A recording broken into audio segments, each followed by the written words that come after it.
I believe that a definition we should consider about regenerative agriculture is along those lines, which is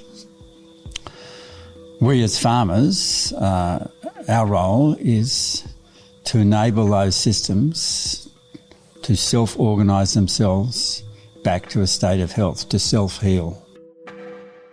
That was Charles Massy, and you're listening to The Regenerative Journey. We acknowledge the traditional custodians of country throughout Australia and internationally, and their continuing connection to country, culture, community, land, sea and sky. And we pay our respects to elders past, present and emerging. G'day, I'm your host Charlie Arnott, an 8th generational Australian regenerative farmer. And in this podcast series, I'll be diving deep and exploring my guests' unique perspectives on the world so you can apply their experience and knowledge to cultivate your own transition to a more regenerative way of life.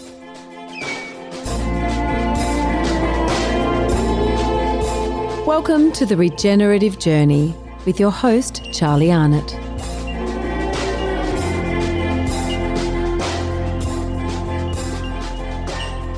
G'day, this is part 2 of the Farm2Plate Exchange conference put on by Regionality in Bow Desert, and also on the evening of this second day at the Kurumba Winery and Lavender Farm. I was able to drag away from the festivities Christine Manfield, Charles Massy, Chris Eggert, Matthew Evans and Shannon Kelly for some chats in the little chapel here. It's beautiful. If you haven't been here, it is amazing, this sort of open-air chapel. Perfect spot to be chatting with some of the presenters of the day 2 and some from day 1 of the Farm2Plate Exchange. Really enjoyed this style of interviewing, short and sharp, and I hope you enjoy it as much as I did. And just before we slip into the show, I just want to tell you about the latest raft of biodynamic workshops that we have released. We've got 4 dates for you. The first one is on June the 15th and 16th in the Central West New South Wales at Kapiti Valley. Our wonderful hosts there, Terry and Stuart, and they're from the paddock. Check them out on Instagram. They're fantastic in Glen Alice. And also a couple of days later on the 17th and 18th, we'll be in the Hunter Valley at the wonderful Crinklewood Biodynamic vineyard there with Oscar and his team. So we're very keen to get as many of their wine club members there as well. So maybe sign up and get yourself there. 2 other dates then in July. So those ones are in June. These next dates are in July.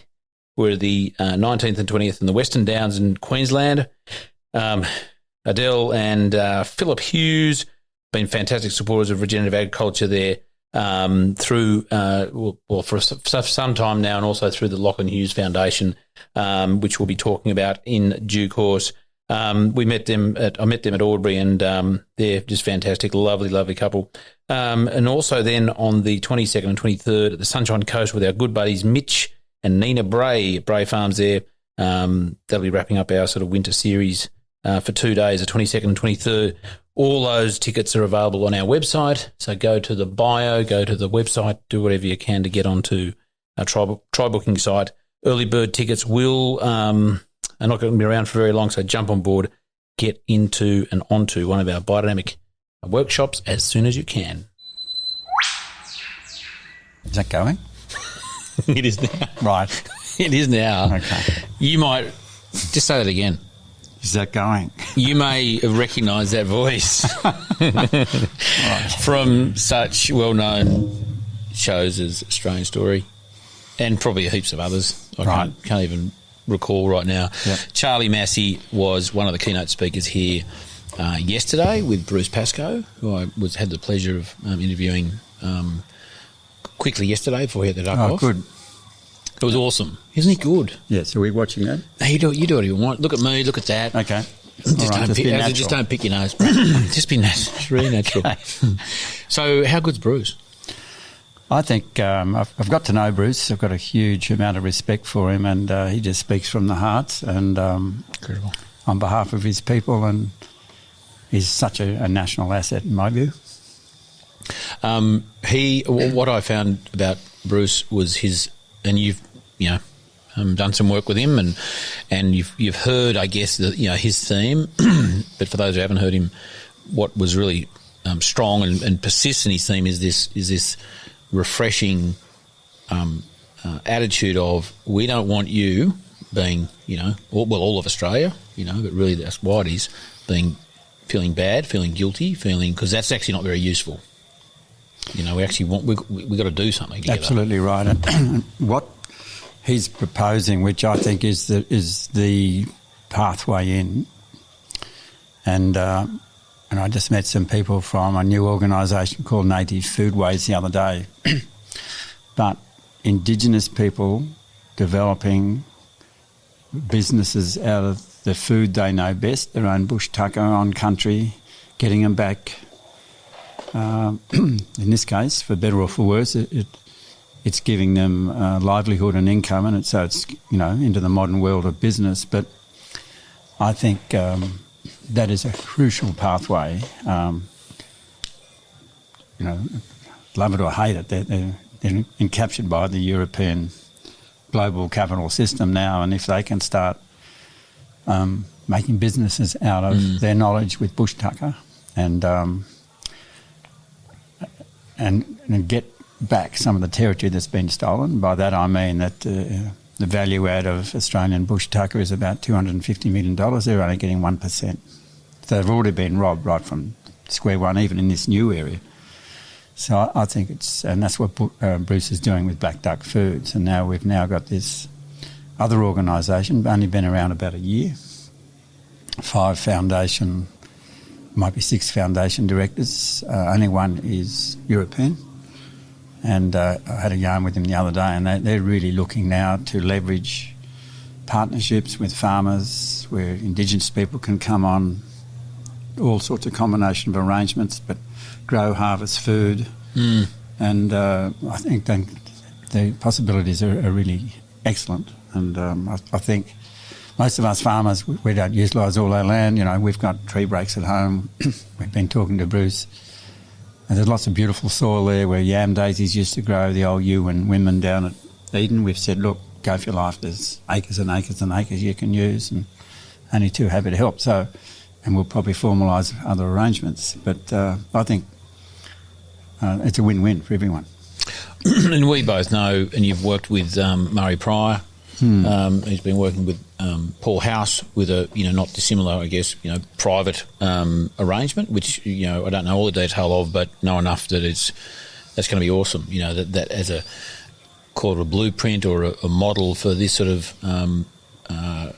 land management, relationship building model. I think it's a wonderful thing. It is, and look, it's a touchy issue. Take that off. I don't like the echo.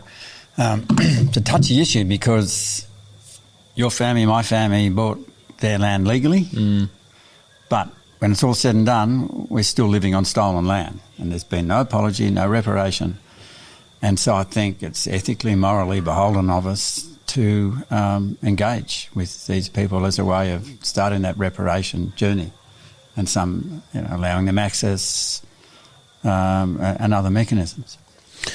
Let's jump to, you had a fantastic, and I hazard to use the word definition, but I'm going to, for want of a better word, definition of regenerative agriculture, which was awesome, because there's so many variations and people get a bit uppity about, oh no, that's bloody wrong, and, it's all, people get a bit industrial about it. Yeah. Can you give us your... That's why I've sort of started, and I floated it to Paul Hawken the other day, who's doing the big sequel to Drawdown and Regen Ag. It's called Regeneration, and it's coming out later in this year, 26, 27 languages, and Regenerative Ag will have a big role in that.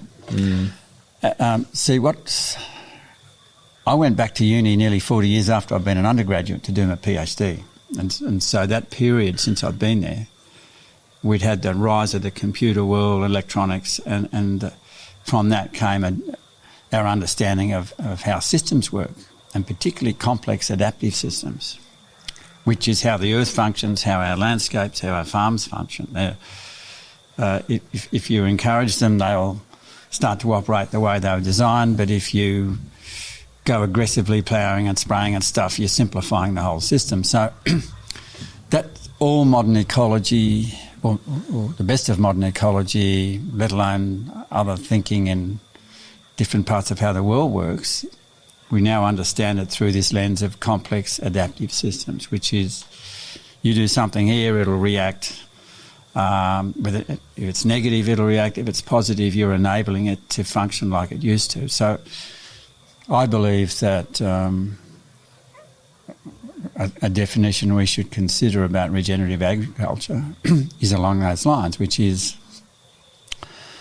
we as farmers, our role is to enable those systems to self-organise themselves back to a state of health, to self-heal. Because I had to teach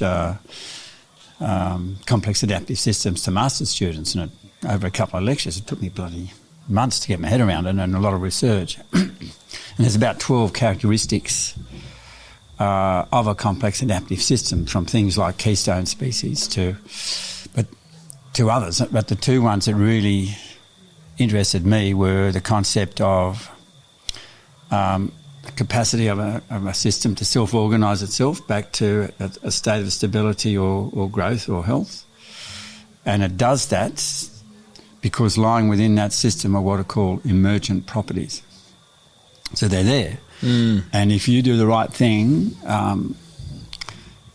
you will enable them to emerge, if you like, and to start to work back to health. And I'm just thinking about the issue of quorum sensing in soil. I mean, it's repressed most of the time, but what's happening now through good regenerative agriculture, you're enabling that idea of what we now know through quorum sensing, where the microbes in the plants start to talk to each other for getting nutrients, for disease resistance, etc., etc. So to me, I think a definition within the context of self-organising systems takes away all the sort of negative threats and that sort of stuff, because it's basic, solid systems thinking and ecology. And I guess that's why I've started to float the idea. Well, I think it's wonderful because it's sort of broad enough that you can't poke holes in it, by going, well, you haven't used this word and you haven't used that, but it's actually really quite specific. I know that's sort of like it's general and yet it's specific. Yeah, I know what you're saying. I was going to say. No, which is a perfect definition, because you can't, because as I was saying, people, it's a constant debate online. You sort of, if you're in those forums of trying to define it, and people getting really quite upset by both ends. People who are trying to define it and go, no, that's wrong, and other people going, well, you really need to be as broad. And it's, I don't know, it's just one of those things I don't need to into, because it's just like, well, because from my point of view, the definition being, let's call it vague or broad, is kind of reflective of regenerative agriculture in that it's about adapting a definition or something that applies and feels good for you, without, you got to be authentic about it. Yeah, no, you're right. And what's happening, I'm hearing the last month, there's now a lot of talk about there's too many definitions and it's starting to lose its cachet and all that. So I think it's important we probably get one that's less threatening but sums it up. And the two words self-heal and the third word enabling self-healing. To me, within the concept of self-organising complex adaptive systems is an apt definition. That's broad enough. Agroecology. Agroecology? That's one, but that can be a bit too specific as well. Well, that's where I had a chat with Tammy Jonas a couple of months ago, and she doesn't use the word regenerative agriculture and uses the word agroecology, which was interesting that in her mind there's a difference. For me, there's sort of like, oh, well, that's... But agroecology just sounds like some form of ecology. We're also talking about certain practices within farming. So that's why I'm not denigrating. I think agroecology is a good term, but it's more just like saying, let's talk about ecology, whereas we're talking about a form of farming involving ecology. You got all the answers, Charles. This is too bloody late at night to be thinking. Well, you clearly haven't had enough grogs. Tell me, it was really cool yesterday about your... Was it? Yeah, you mentioned the the small water cycle, which was fantastic, and how important it is. We sort of there's a whole lot of value there that has really been overlooked. We look at climate change. We look at large macro things, and as farmers, often we're sort of given the responsibility, rightly or wrongly, to fix the world. This is a really, property based. Something every farmer can get their head around, understand, and do. Yeah, Can you run us through that cycle, if you would? Well, if you go for a walk in the morning when things are going well and you're not in a drought and you get drenched boots and the bottom of your jeans up to your knees, you've got a small water cycle working. And so really, we know there's two big cycles. There's the big water cycle, which is what drags. If you've got really healthy ecology, the big water cycle, which is sort of continental, you'll be dragging water in over a healthy landscape. If you trash that landscape, turn it into a desert, you're really exporting water back over the ocean. And listen to people like Walter Yaner, about 70% of the controlling of the planet is actually through the hydrosphere, the water. It's not through carbon.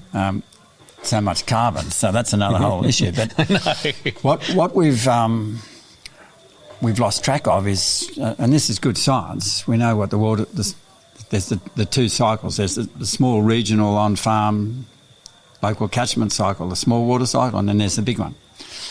And what relates to us as farmers is the small one. So if you've got a healthy small water cycle in Australia, what you've got, so you've got moisture in the ground and got ground cover, in an average season, not like a minus bloody 12 frost at home or something, but you've got...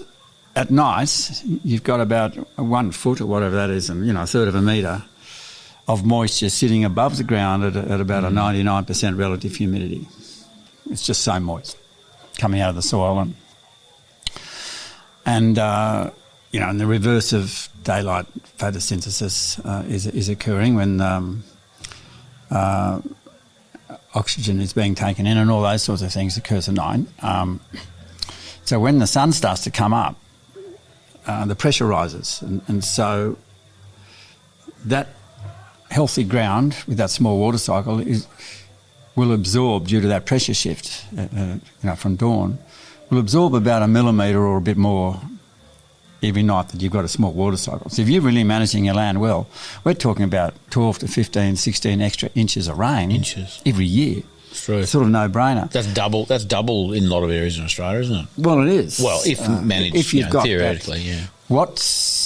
What the problem is, though, is that the reason we had such good small water cycles operating in Australia was we had a lot of root fungus, mycorrhizal fungi, and it was there and was maintained there and spread because we had our small marsupials, the bettongs and the bilbies, those sort of guys with their little peaky noses, the bandicoots.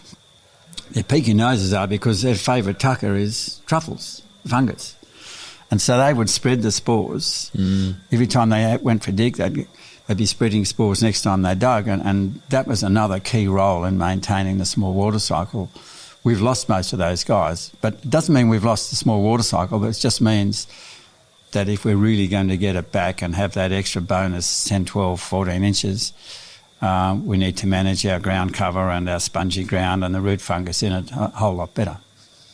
I guess that's a great example of those little marsupials being part of that, that system, that small water cycle system, that they are another layer of activity, dynamics within that. That's a great example of, it's like a minor adaptive system, isn't it? Oh, absolutely. It's one of the components of a self-organising system. Now, you can simplify some of it. If you simplify too much, we've lost most of those little bettongs and guys. But if you lose too many, the system collapses. You end up with deserts. So through good management, we can still have a good small water cycle even without the bettongs. Maybe not as resilient, but we can have it. I mean, and you've only got to walk on a well-managed regenerative farms, and there's a small water cycle there. You get your boots and your jeans soaked. Well, that's what Bruce is saying yesterday. He wants farmers with wet socks. Exactly right. projects? I'm just conscious of the time, Charlie. You've probably got main course sitting up there waiting for you to devour. I'm dying of hunger, that's right. Don't worry about me and my cold pumpkin soup there. Tell me one last thing. Any interesting projects you're working on that you want to share, or in the pipeline, or interesting little things you want to leave our listeners with? Look, when's the next book coming out? When's the next chapter? I've got a children's book coming out in Awesome. August, September, because we found one of Australia's. It's only the size of a little finger or smaller, rarest marsupials at home, the Monero dragon, now defined unique species. And we're not the only ones that had it, but the scientists found a population at home, and that's the sort of salvation breeding program they've got at University of Canberra in case something goes wrong. Cool. And so I ended up writing a children's story, which is now going to be about it, which will be published by the National Library later this year. Awesome. Is it illustrated? Yeah, we've got one of Australia's best children's illustrators doing it, which is great. So it means I get half the money, but she's fabulous.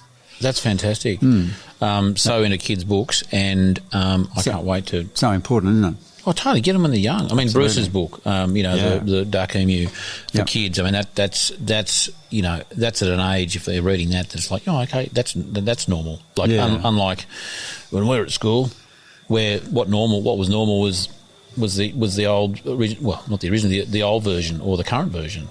Oh no, these people wandered around. They didn't live anywhere. They didn't have. No, that's right. Boot them off. Quite right. And look, as you know, I often show a slide about children on devices. I mean, first of all, they're not strengthening their long eyesight, so there's got more and more children now wearing glasses, like a lot of the Asian population, because they're only seeing things much closer.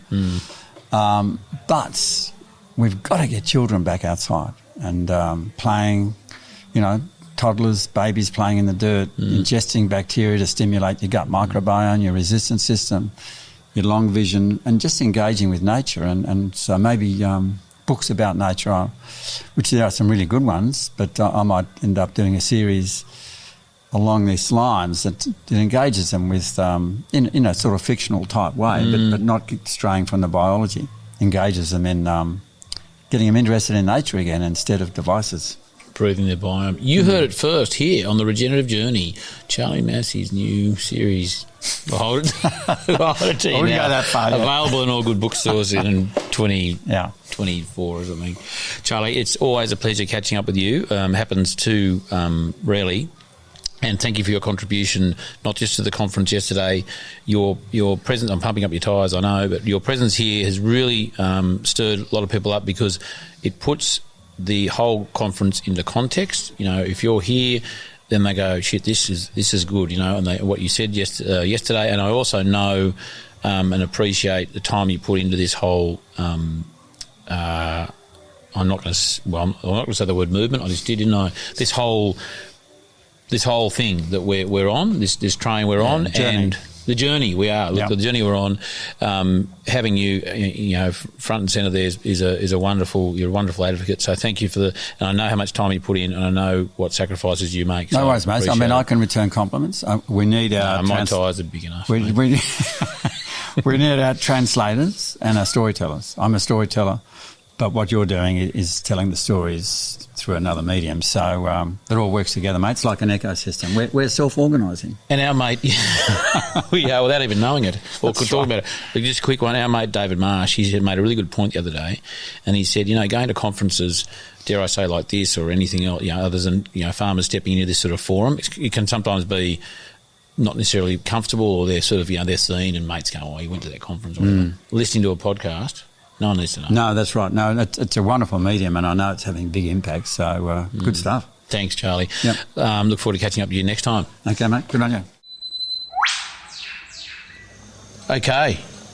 Christine Manfield, this is your life. Oh, my goodness. No pressure. How long have we got?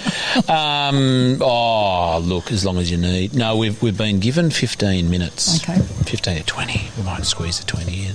Actually, I would like to track you down for a proper one day. Mm-hmm. Yeah, is that cool? Absolutely. So, sorry, we've forgotten we're recording. We're at we're at a winery. Oh, that's terrible now. That's not very good, is it? Oh, I've just been enjoying the view of the lavender and the winery where we are. You've had a couple too many wines. No, I haven't. I had some of the delicious... where has it gone now? Is it there? There you go. Kurumba. Yeah. Kurumba, Lavender Farm and Vineyard. It is actually spectacular. I spent the first half an hour taking photos and it was awesome. Pretty amazing, isn't it, with all the mountains around there. It's right. I mean, no wonder they call it the Scenic Rim because there's serious mountainage all over the place. What are we going to talk about? Oh, you know what? Let's talk about the conference, Farm2Plate Exchange. Yeah.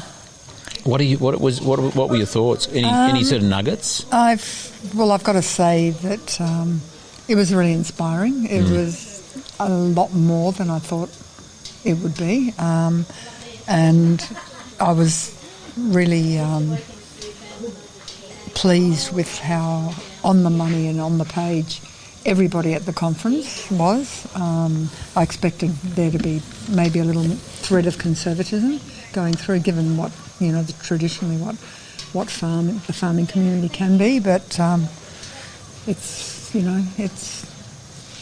really heartwarming to see that there's those thought leaders out there that are obviously impacting their communities and doing great work. Was inspiring, and just to I don't know what is that noise? It's a truck behind us.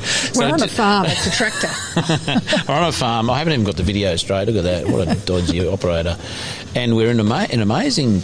It's a chapel. Yeah. We're at the chapel. Don't get any funny ideas, all No, right? look, I thought if it, I've got something to ask you. It's appropriate.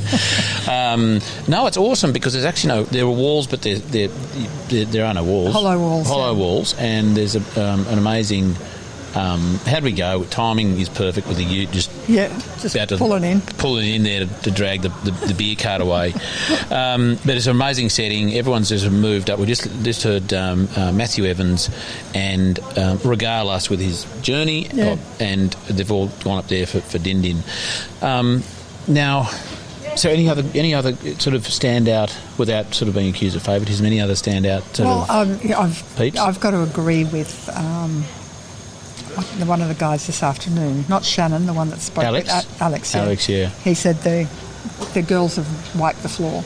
Oh, totes. And I just think it's great to have that sort of gender equity, and to have such powerful voices, because it sends all the right messages, and it's just great role models for everyone that was in the room.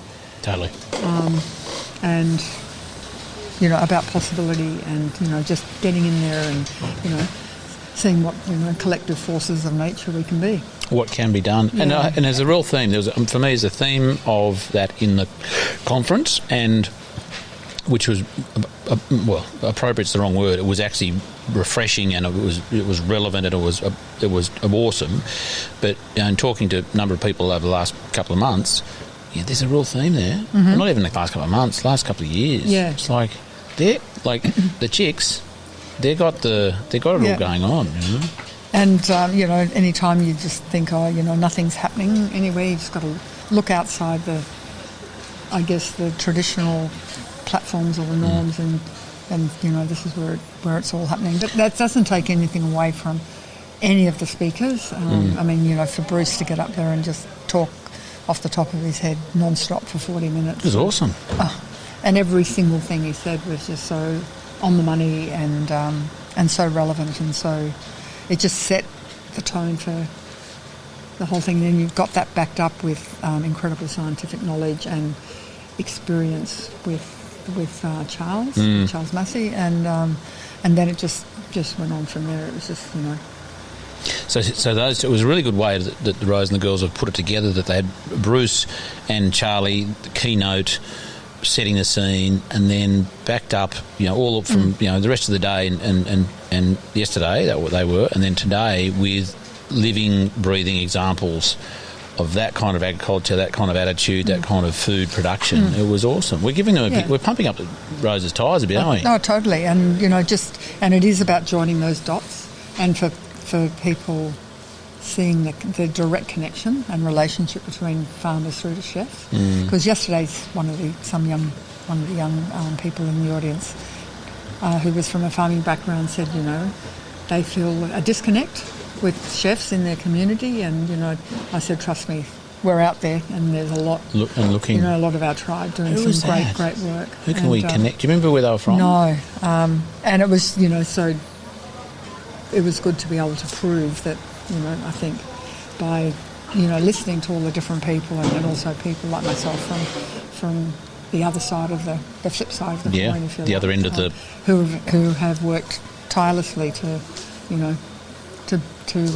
build those communications. Let's talk about you. What do you want to talk about? Pick a topic. You went to. You told me yesterday you'd just come back from somewhere pretty exciting. Yeah, Northern Territory. Yeah. So I want to talk about that. Excuse me, people. What are you doing? Instead of taking people globally on little food safaris or food adventures, I now look in my own backyard. So the Tweed region, I've done a couple, and so farm. It's about connecting food and farm. So they're food and farm trails, and they're 4 days because people can it's an easy thing to organise.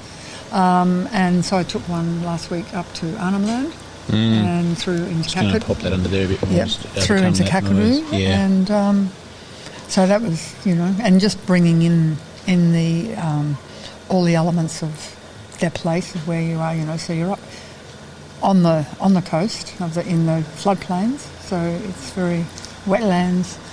So we ate off the floodplain. So we had barramundi and buffalo and crocodile. Nice. In the menus, we're out stripping paper bark off the melaleuca trees in the wetlands to wrap the fish, to bake in coals. That's just those. They're what I call primal experiences. And it's good for city slickers because they're all from the city to sort of connect with the bush. And because of the location being not that far from Darwin, it's a 40-minute flight east that we were, and spending the first day and night in Darwin. And it's got very strong Asian culture and the night markets on the beach. Yeah. All that what sort of are they stuff. called? Mindle Beach. That's it. Yeah, awesome. Yeah, so we do all that and let everyone go off and they can, buy whatever bit they want.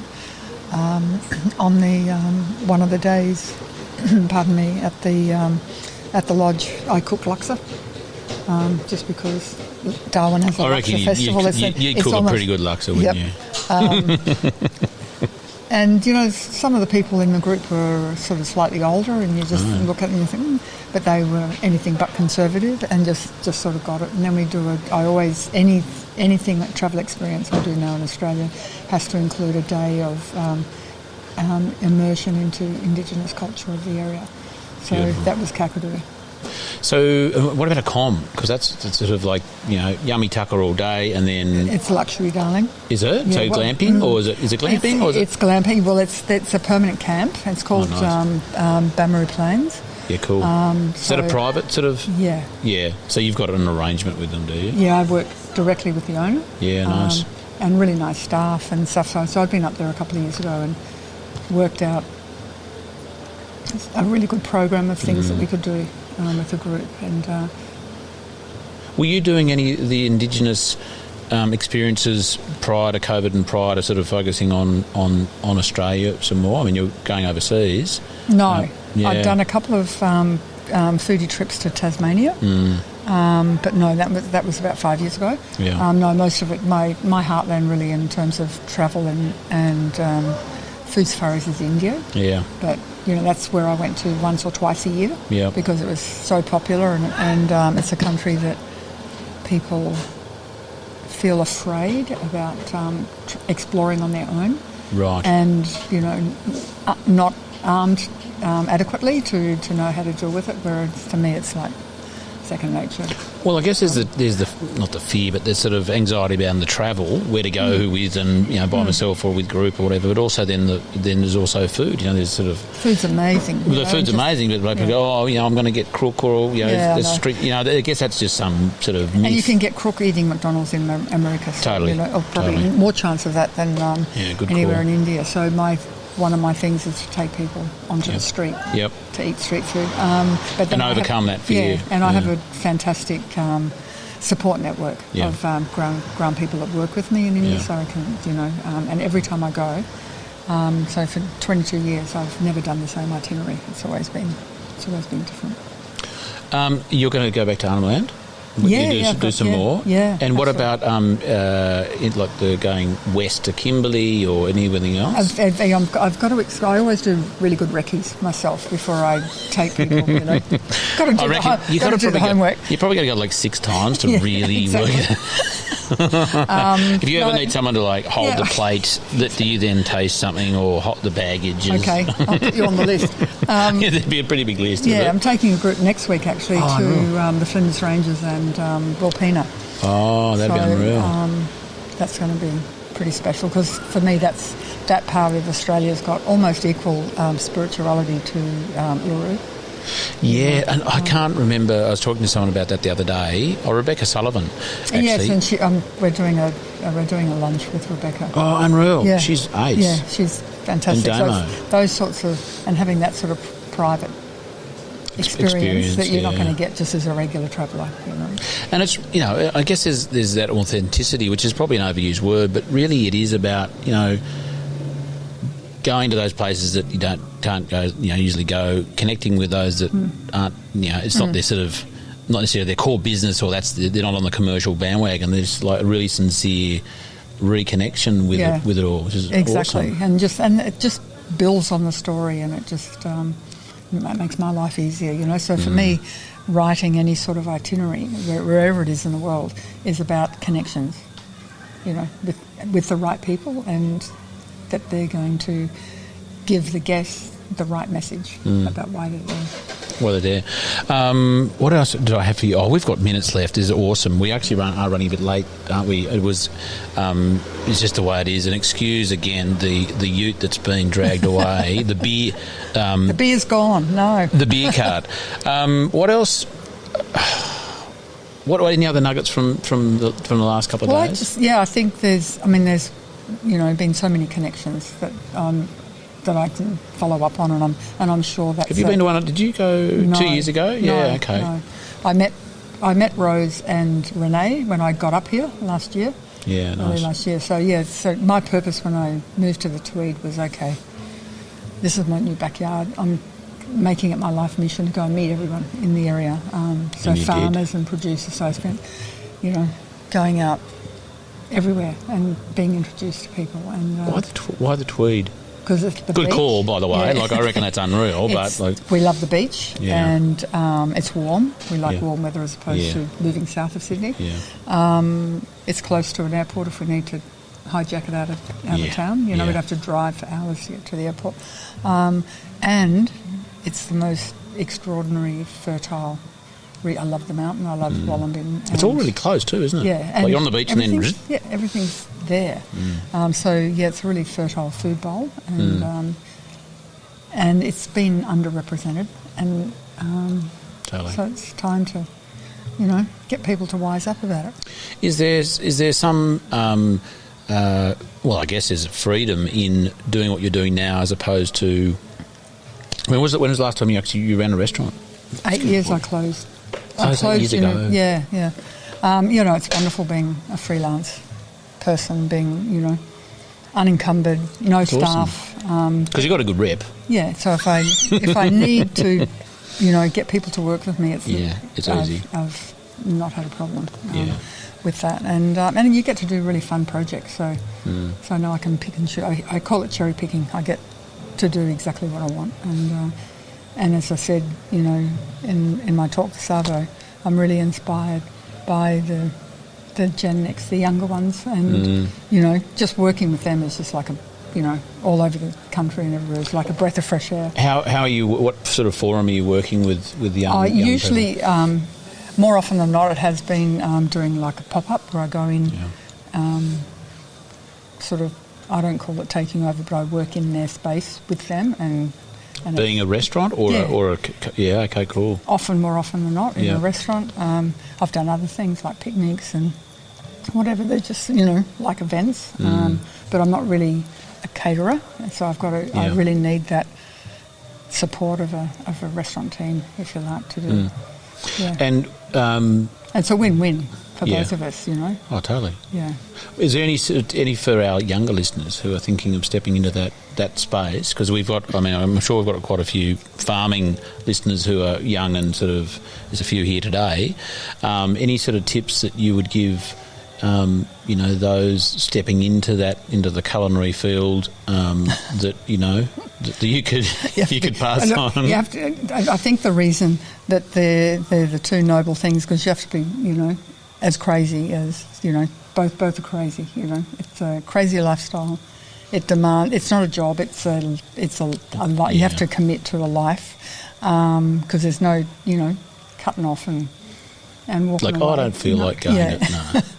You're on, and it just builds an incredible resilience, and so I totally get the synergy between both ends of the spectrum. Matt had a funny thing to say, didn't he, about the chefs he worked with 30-something years ago were either food criminals or criminals. Is that right? Is that about right? Reasonably accurate, and it's probably still vaguely a tiny bit true today. There's that element, but I think the culture of restaurants and our industry has dramatically changed. For the better? Yeah. Oh, totally. Where you've gotten rid of a whole lot of bad practice and bad attitude. It's not. I imagine it's not tolerated as much. And I guess chefs are so much more in the spotlight, literally, and whether it's on telly or the restaurants that have more open. I love those open plan. I have no idea. I say this to my wife, she's a fantastic cook, and she's not worked in a restaurant kitchen, but she understands, as no doubt you do, the timing and the whole organisational thing.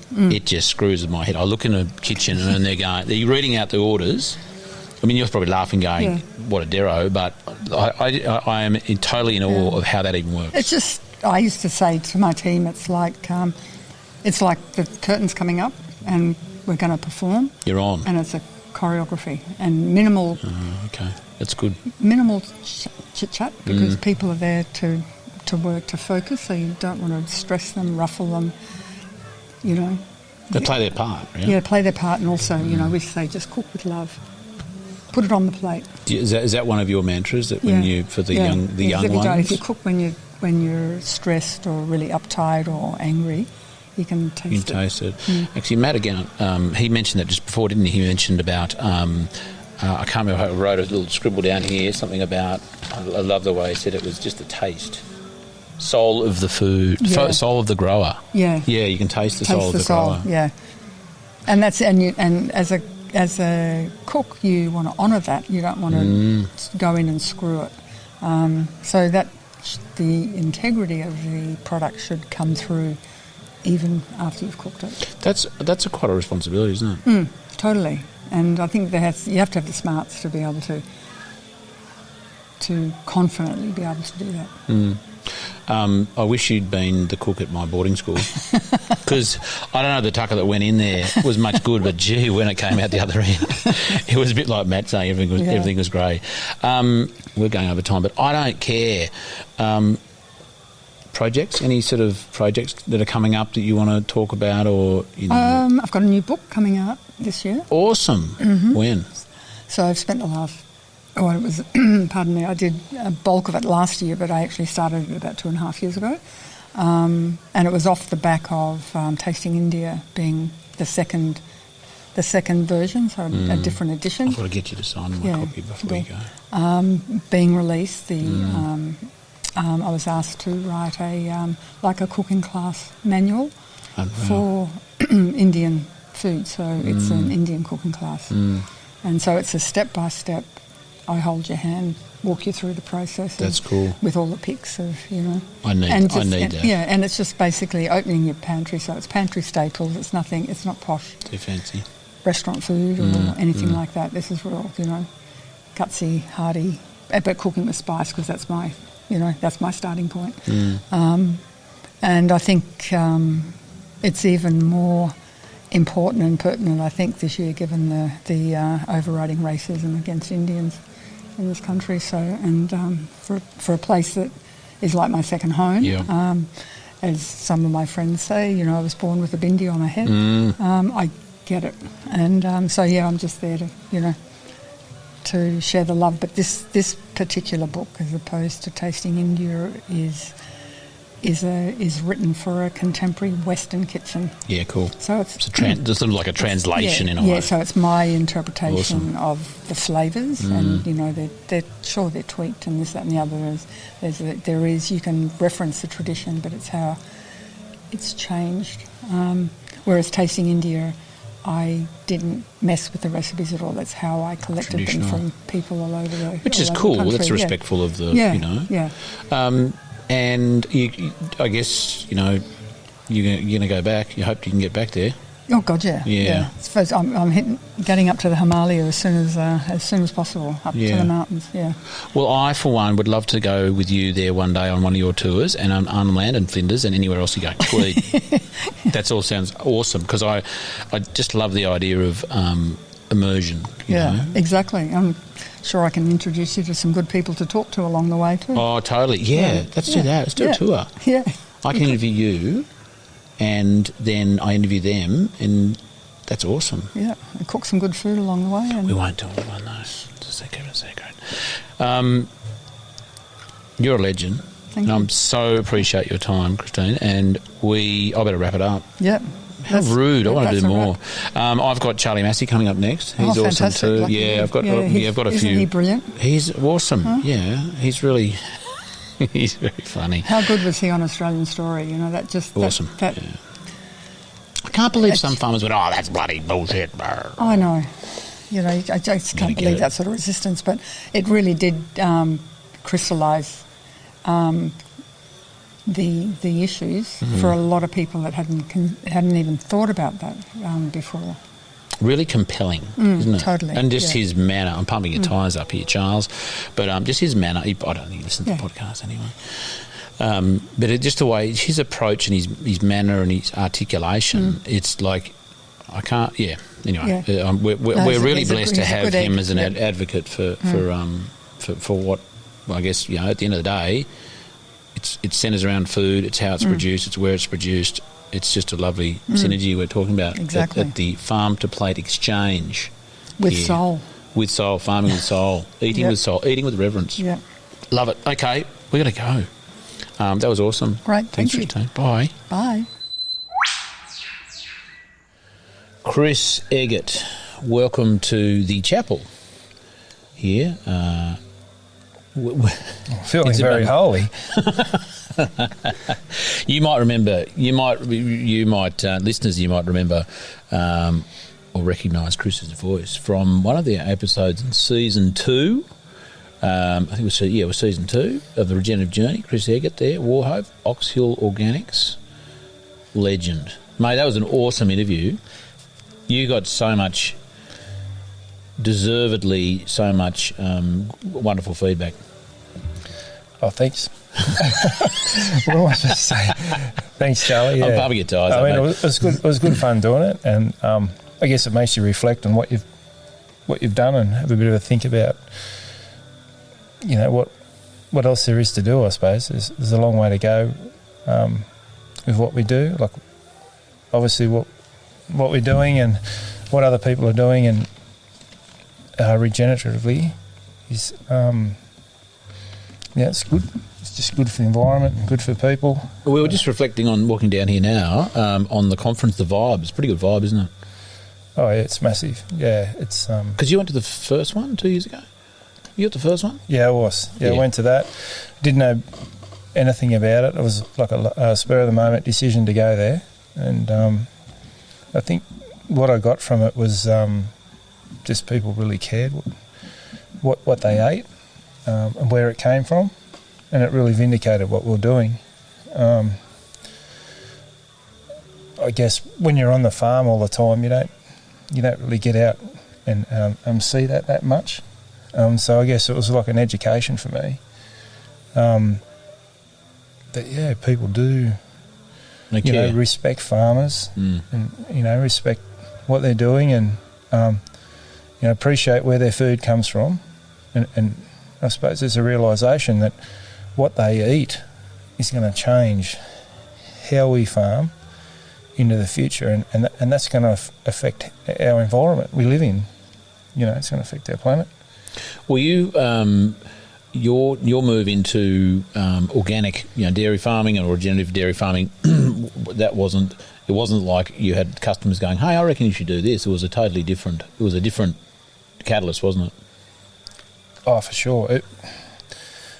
I guess we were like a bit desperate. Like our farm was pretty crook from all the chemical use and whatnot. And like with deregulation, we're going to be told what we're getting for our milk from the supermarkets, basically. And it was pretty dire, I thought, at the time. And we're just lucky we had an opportunity to go organic. I didn't know much about it. I didn't respect it, to be honest. I didn't really think that much about the environment. I just thought that was for people like cuddling trees and whatnot. You know what I mean? Like, yeah. Totally. I had a different focus. I was young. I was more worried about who was playing in footy next week, really, to the truth. But once we started and got into it, there was other people that were doing it, and we could see a real benefit in it for ourselves. So and then beyond that, I used to we did holistic management, and they talked about the environment and economic sustainability, and then they talk about social sustainability, and I think, what's that? How's all that sort of tie into it? You know what I mean? What's that got to do with the farm? But I suppose I'm getting a bit older. I don't know if I'm getting any wiser, but I can see it more and more. Like I guess as you have kids and get a bit more involved in the community and that sort of thing, you can see that like long term it can have a definite, a really positive effect on the social aspects. Social internally, as in family dynamics, and internally and externally? Yeah, definitely. Yeah, externally as well. Yeah. I was more talking, I suppose, about externally, but definitely internally. Yeah, as well. Often forgotten about the internal dynamics and the internal culture and social side of it. Yeah, that's right. The kids are growing up with that's all they've known. Organic farming, you're like, maybe they'll do it a different way. I don't know. I hope not. But I'm pretty sure that, I suppose they've seen their mad dad and how passionate he is about it, and jumping off the quad bike and diving into the soil and picking up worms and counting things and look at this, look at that. Do you know what I mean? Like, hopefully it's sort of rubbed off them in a positive way. Mate, I've met your boys a number of times, and I've got to say, you and Anne have done a magnificent job with the boys, because boys aren't always easy to, father and mother, just because they aren't, but you've done a wonderful job. They're really they still have their moments. Just ask one of their school teachers. Look, I don't know what's happening outside of the farm, but on farm, they're amazing. Now, and just to put Chris into context, Chris spoke yesterday. I'm losing track of time. Yesterday, yesterday, and I didn't get to have the pleasure of. I could hear the laughs through the wall when you were speaking, because I was interviewing Bruce Pascoe, so I didn't get to see your presentation. But it was apparently, and I've no doubt, a wonderful session. Do you want to give us a bit of a not recite the necessary your thing, but what was the theme for that session? I'm just going to scratch around here and try and find it. It was. Why we changed and how we changed with the farming practices, and what were some of those implications of the change, what we've noticed. So I think I got up to why we changed. Ran out of time before. Oh, really? Some of the implications and that sort of thing, I didn't really get to finish the talk, but obviously got a bit sidetracked and that sort of thing, so Well, mate, you kept everyone very excited. Now, what were we talking about coming down the hill here before? Because I thought, stop, we got to talk more about that. Was it the vibe here? Yeah, it was just like, very supporting. Remember, who was support? Very, very, it's very positive. Like, everyone's pretty happy, and the people at Regionality have done an amazing job. Bringing people together and. Well, David Hughes, Professor David Hughes this morning. That's what we're talking about. Remember right. you were just going. That was he was talking about like the global food industry and like the products and the slogans that are getting put on food, like health benefits of packaged food and that sort of thing, and the big companies and also talking about plant-based foods and that sort of thing. And I felt pretty depressed after it, to tell you the truth. Like, I just think, oh my God, look what we're up against. But then as the days worn on, and we talked to some wonderful chefs and talked to us about provenance and importance of knowing when your food comes from, and then we had a couple of young blokes that have, they seemed young to me. We're young. But they've replicated sort of Joel Salatin's teachings or farming practices, and just blew me away. I just hats off to them. I couldn't, both of them have come from a non-farming background, and dived into this farming caper, and now they're just smashing out of the park. Is that a benefit? Amazing. Is that a benefit, you reckon, not coming from a farming background? Yes and no. Like, I don't think it matters. Look what they're doing. Yeah, I suppose they haven't got that baggage with them and that pressure. When you're in a farming situation, it's been going like that for generations, and using those sort of practices, and you want to turn the joint upside down. No one likes risk that much, or fear of change, I suppose. Well, I guess they didn't have any reference points for fear. We're talking about Shannon Kelly and Alex Sims, who spoke, and they because they haven't. I mean, I'm only sort of speculating here, but because they haven't had the farming background, they've got no reference points for fear or boundaries or sort of expectations of themselves and others have of them to be doing it a certain way. They're just going, right, Joel Salatin, look at this, read his book, what's he doing? Let's just roll the meat birds, the eggs. Yeah, I can do this like that, yeah. And especially like the story from Alex, like the setbacks he had. Like most people would be just, no way, I'm not doing this, and he's stuck with it. I found it like absolutely inspirational. I thought it was unbelievable what they've done. What was his thing? I want to interview him a bit later on. He had a what was his little? The world needs you or something like that at the end. I think there was something also about what they're doing up there, a bit of hoo-ha. They're probably saying, and the winner of the raffle is Chris Eggert. Dan will have to do it. I can't remember. He had a great quote, or maybe it was Shannon, but it was like I can't remember what it is now. Doesn't matter. I'll pull it out when I need it. Any other gems from the last 2 days? Because this is the end of day 2, our sort of final dinner. Yeah, I think out of the first session, we talked about,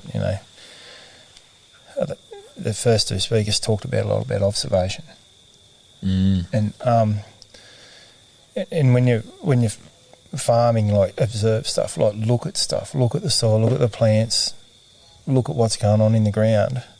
I think that's more important than getting a soil sample and getting it tested and that sort of thing. I think. Yeah, observe what's going on in the around you and the soil, just the environment around you. I think that's just really important.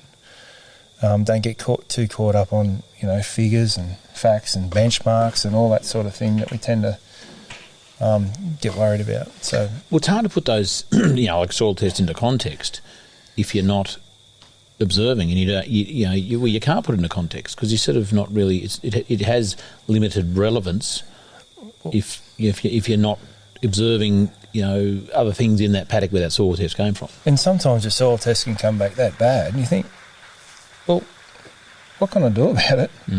Like, how much money can I throw at it? And what's come out of today, like big time, is like just let the grass grow.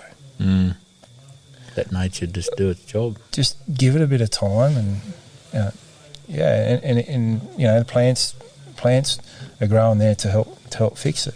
So I think that's pretty. So I sort of knew that a bit, but it really reinforced it.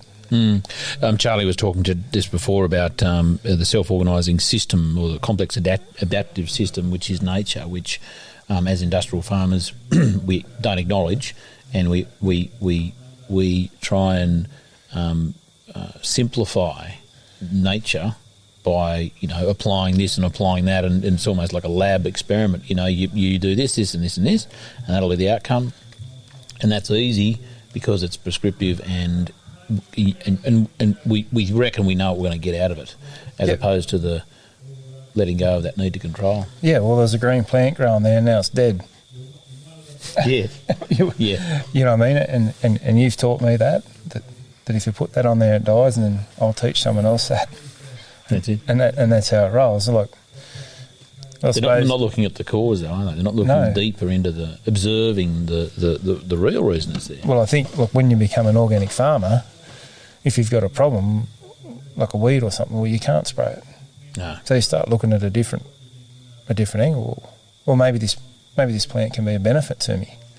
Oh, if I chop it down, that becomes organic matter. Or, oh, look, there's stuff living in it. There's bugs, insects. Maybe they're doing some good somewhere else, or maybe there's a reason why it's growing here. Oh, look, it's got it's got a deep taproot on it. It's taking nutrients up from down deep, and it's only got a short life cycle. Look, a thistle grows and dies pretty quick.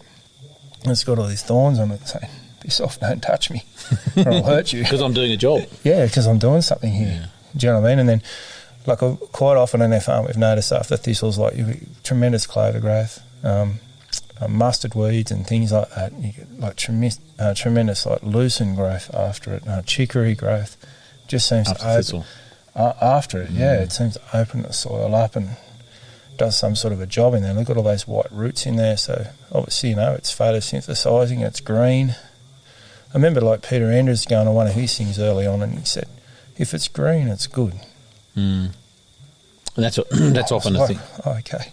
It's not hard. It's not hard. Oh, a great quote from Bruce Pascoe yesterday was, I'm going to bugger up. Says it's no harder being a good farmer than it is being a bad farmer. It actually doesn't take any more work. It's not as though, I'm not going to try good farming. And when he meant good farming, you call it regenerative or working with nature more. He just said it's no harder being a good farmer than it is being a bad farmer. And when you talk about bad, he's talking about industrial farming. What used to be. It's no harder that what you do now. It's probably you're not putting urea out. You're doing less. You're less inputs. It's a different style of farming altogether. It's not as though you've got to take on a whole lot more responsibility and a whole lot more debt. And well, when like Peter Andrews says something like, "If it's green, it's good," it takes a lot of pressure off. Do you know what I mean? Because you've got a few weeds in your paddock and you're thinking, "Oh, well, bingo, he's a bit of a guru. Yeah. If it's all right for him, it's all right for me." He knows his stuff. He's been out for 40 years. Do you know what I mean? Like, yeah, totally. So, like, you look in your paddock thinking, "Oh, geez, I look a bit untidy, and the grass is a bit long, and there's a few, there's 4 or 5 different weeds there. I should slash it. I'll go tidy that up. I'll go, give it a little especially tidy the front up. paddock. Yeah, tidy the front paddock up and make it look good for everyone, and make it look like I'm a good farmer." I don't give two stuffs what people think about the way I farm. If they go past my place, they've got stuff growing here and that. You know what I mean? Well, people love the way you farm, and it's also evident here too, Chris. You've had a number of dairy farmers, sidling up to you wanting some advice. Understandably, is that giving you some confidence or some enthusiasm about where the industry might be going? Is that a good sign? It is. I mean, it's just the fact that they're here. They've made the effort to come to something. Obviously, it's a bit different. And, they met you before they met me, so you might have influenced them. Well, luckily if that's the case, luckily they're even here, because, they might have met me and gone, you're a knob, mate. I'm not coming to something like you're at. No, I don't need to. But then they went, Chris Eggert, he's that legendary organic dairy farmer from Walkerchope. I doubt they haven't heard of us until I get up and did that. No, I reckon they listen. And actually, I was talking to a couple of the boys there yesterday. They were avid listeners of the Regenerative Journey, so no doubt they had listened to you, and they went, "Oh my God, Chris Eggert is here." It's all about pumping up tyres tonight, mate. Thanks, Joel. No, it's awesome. They don't get pumped up very often. No, well, they should be more often, because I have to say, the feedback I've got from that episode about your practices and the inspiration, and people, often the response is, "Oh my God, it's not that hard." The way in the way you look outside the square, the way you've got your fungus highways using your chip for the road. I mean, I can't tell you how many people have asked me about that. Yeah, well, it's I guess a lot of it is pretty basic, like I was trying to say, with the way we make the compost, just putting stuff on the yard, and the cows wee on it, or piss on it, or whatever you want to call it, and they shit on it, or poo on it, and it absorbs it. It holds onto it. It doesn't go anywhere. If they're just doing it on concrete, they've got to deal with that. It goes somewhere else. Some pit or some dam or some... Yeah, or it just volatilises. Yeah. And goes into the atmosphere. Your farm smelled good, I have to say.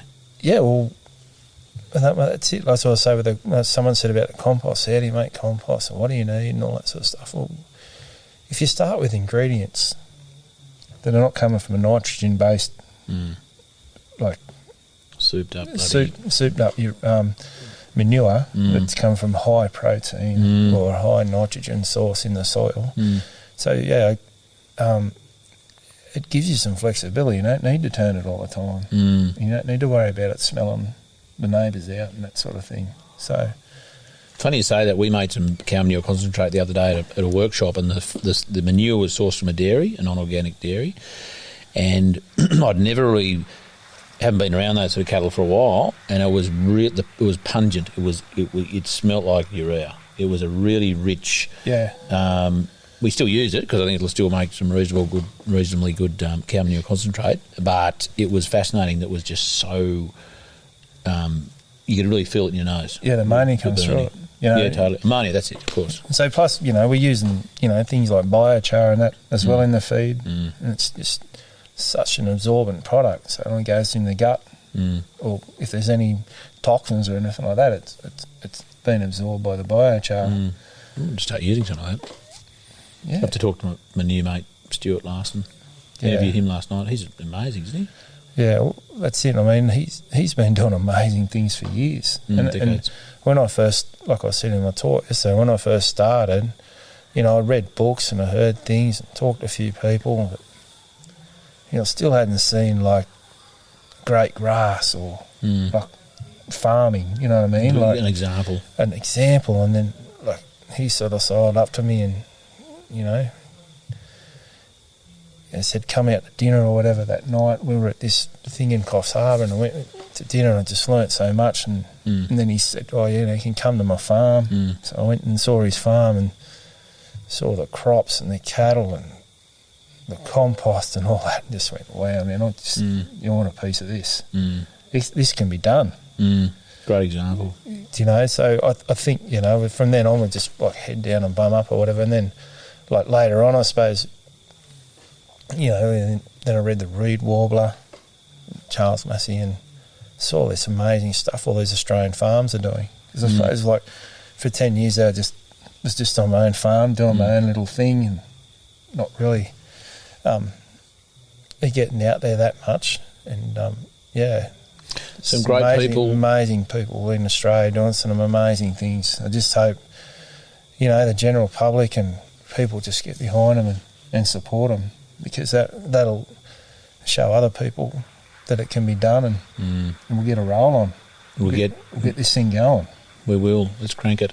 Talk about cranking it. We've we've outstayed. You haven't outstayed your welcome. I have overestimated how much time. Underestimated. I don't know what I've done. We're 22 minutes now, mate. I've got to grab the next victim. Getting dry. Dinner is underway. I might have to grab a chop on the way out the door there. Chris Eggert, lovely to see you again. Always a pleasure. Don't get to see you often enough, and really looking forward to the next time we get to run into you. Thanks, Charlie. Good to see you. Good man, Chris. Eggsy. Went to uni with Eggsy. Good. You know what I was saying about that biodynamic stuff? Yeah. I said, yeah, he used to do that all the time at uni, run around in the nude. He was destined to be a biodynamic farmer. He's always been a weirdo. Are you looking for more information to assist you on your regenerative journey? We've created an online community of supporters with exclusive access to interview transcripts, live online Q&A sessions with Charlie and his interviewees, as well as the opportunity to be interviewed on the show yourself. If you would like to be part of this community or would simply like to contribute to the development of the podcast series, please make your way to patreon.com/The Regenerative Journey podcast. We look forward to you becoming a member of the Regenerative Journey community. Let's get back to this week's episode. Good evening, Matthew Evans. Welcome to the chapel. Thank you. It's we're reaffirming our vows. I've reaffirmed vows with 4 people already this evening. Yeah, right. I feel a bit. Yeah. Bridesmaid. No, you're not. You're my favourite. You were regaling us all with your journey a bit early this evening before it got cold. In here, it was amazing. Some great shots of you for those who are on the video machine. Behind us there's sort of the opening out to the beautiful scenic rim. It was an awesome spot. Yeah, incredible. Yeah, I couldn't believe it when we got here. They said we were in the chapel, and I was like, oh yeah, whatever. Someplace. Yeah, someplace. And they've got this. This is apparently for those who probably can't see the video. There's a vine. There's actually no walls. Well, there are walls, but there's sort of see-through. And there's a vine on there that is apparently the Hawaiian wedding vine or something. Yeah, I heard it was a Hawaiian wedding flower or something, but it's got this massive choco-like fruit on it, which I'm sort of tempted to pull off and see if it's edible, but I presume if it's still on there, it's not. Or if no one's selling it, it's not. It's really tasty. Oh. I have no idea. Yeah, I want to see you. But when I do know, because I've seen this before, that when those choco-like fruit pops open, it's full of fluff. Oh, okay. It's a very fluffy thing. I think it's the seeds, I guess, are somewhere amongst the fluff. We digress. Matthew, you have been on my radar for some time now, and I'm stoked that I've been able to track you down here at the Farm2Plate Exchange in the sunny scenic rim. And first impressions, or not even first impressions, because it's sort of the end of the second day. What are your the last impressions of the last 2 days of the conference? Any sort of nuggets of gold you've dug up and gone, oh my God, that's kind of cool. And there was lots of gold, but I think that what struck me was the breadth of experience of the speakers and the way they put it across. Like we had grown men crying. We had people like when Bruce Pascoe's talking from his heart. You had people in the audience weeping, but then you had beautifully structured talks, around similar or related topics. And I guess that watching everything from a woman, just out of school to elder statesmen, that whole range of things. That was what I think I loved the most, with the mix and the different styles, but everyone's speaking from a place, in the heart, really. And I love the way that the Rose and the girls had day one was sort of more of the farming, on-farm kind of discussions and journeys, and then today was much more of a focus on, post-farm gate, which I think is was a wonderful demarcation. But as you say, it didn't matter sort of old, young, farmer, chef. There was some wonderful themes throughout the couple of days, which I guess is the whole point of the exercise, isn't it? Yeah. If it was a bit disparate, it was like, that was shit. Yeah, I know. I should have paid more attention to the name, but Farm2Plate Exchange. So, I was sort of thinking, why have they got me on at the end of the second day? I thought, well, because that is is what we do is Farm to Plate, is our entire existence. And so I guess it was shouldn't have been a surprise that I was asked to speak on the second day. You sort of like rounded it all up, didn't you? You sort of brought it all together. Yeah. I sort of I had a plan for what I might talk about, and then I threw it out about midday on the second day, realising that other people had done a much better job with a lot of those topics, and to put it, I guess, stuff a bit into context and try to cover some of the ground that had been covered before, but maybe tie it into a sort of a personal story and a thread that maybe is relevant to other growers, food processors, people associated with the industry, chefs. What were some of the themes, just to sort of summarise your 50-minute preaching? You were preaching from the altar, pretty much here in the thing. They didn't give me an altar, but I would have, if I had an altar, I'd have preached from it. What were some of the themes that you were finishing this conference with our crew here? The 200 or so. I don't know how many people here. Do we know how many people? I think it was somewhere between 150 and 200. I think it was 180 at the sort of maximum at the end of it. They sold out, I know that. Yeah, huge numbers. Themes, Matthew. Themes that I spoke on. Look, I tried to give it, I guess, a thread of why I got interested in food and why I went from being interested in eating to being interested in soil, and I guess that sort of sums up what I've been doing over my entire life. Has been interested in eating, but how that now relates to why I'm interested in soil and how that embellishes our well-being, emotional and gastronomic well-being, I guess. You told a great story about the moment it was the cup of coffee that actually was potentially a catalyst for your pivot. Oh, that word again! It's come up again. Yeah. Can't escape it. Yeah, no, I'm afraid we're all pivoting constantly. I guess it was this moment where I was drinking a cup of coffee, and they could have told me which side of the hill the beans were grown on, and that they were picked by virgins or whatever, and how they'd roasted it at 80 degrees for whatever. They could tell me everything about the beans. They couldn't tell me anything about the milk. And this is in one of the most expensive restaurants in the country, probably the most expensive restaurant in the country at the time.